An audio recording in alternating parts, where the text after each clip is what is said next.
साधु बनिया ने अपने पत्नी को समझा बुझाकर व्यापार करने चला गया। कलावती पितृगृह में वृद्धि को प्राप्त हो गई, यानी धीरे धीरे बड़ी हो गई। अब साधु बनिया भी व्यापार करके लौटा तो उसने क्या देखा कि उसकी कन्या जो है अपने सखियों के साथ खेल रही है। और जब उसने इस प्रकार से देखा, उसने एक दूत को बुलाया और उससे कहा कि मेरी पुत्री के लिए कोई सुयोग्य वर देख कर लाओ।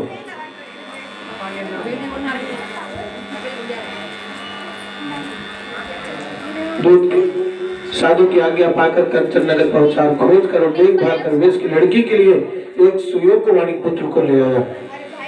उस सुयोग्य लड़के को देखकर साधु नामक ने अपने बंधु बांधव सहित प्रसन्नचित होकर अपनी पुत्री का विवाह उसके साथ कर दिया। वो निर्दोष है,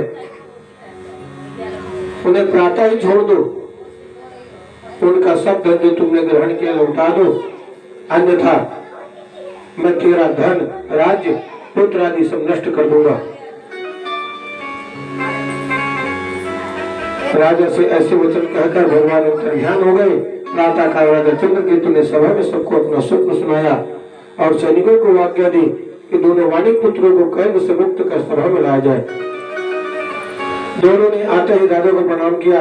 राजा ने कोमल वचनों में कहा, हे महानुभाव, तुम्हें भावी वश ऐसा कठिन दुख प्राप्त हुआ है, अब तुम्हें कोई वस्त्र आभूषण पहनवाए तथा उनका जितना धन लिया था उससे दोनों लौटाकर आदर से विदा किया।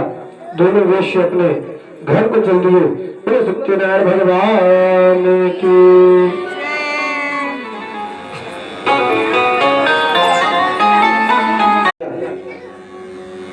शारीरिक व मानसिक पीड़ा,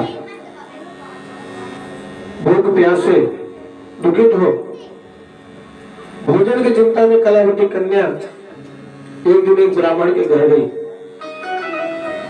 उसने ब्राह्मण को श्री सत्यनारायण भगवान का व्रत करते देखा।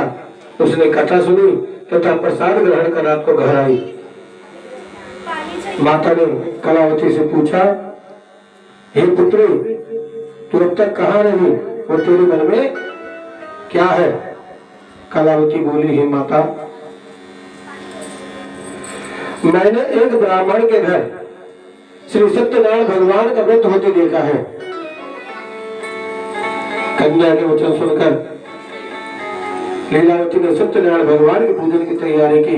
सत्यनारायण भगवान इस व्रत से संतुष्ट हो गए। उन्होंने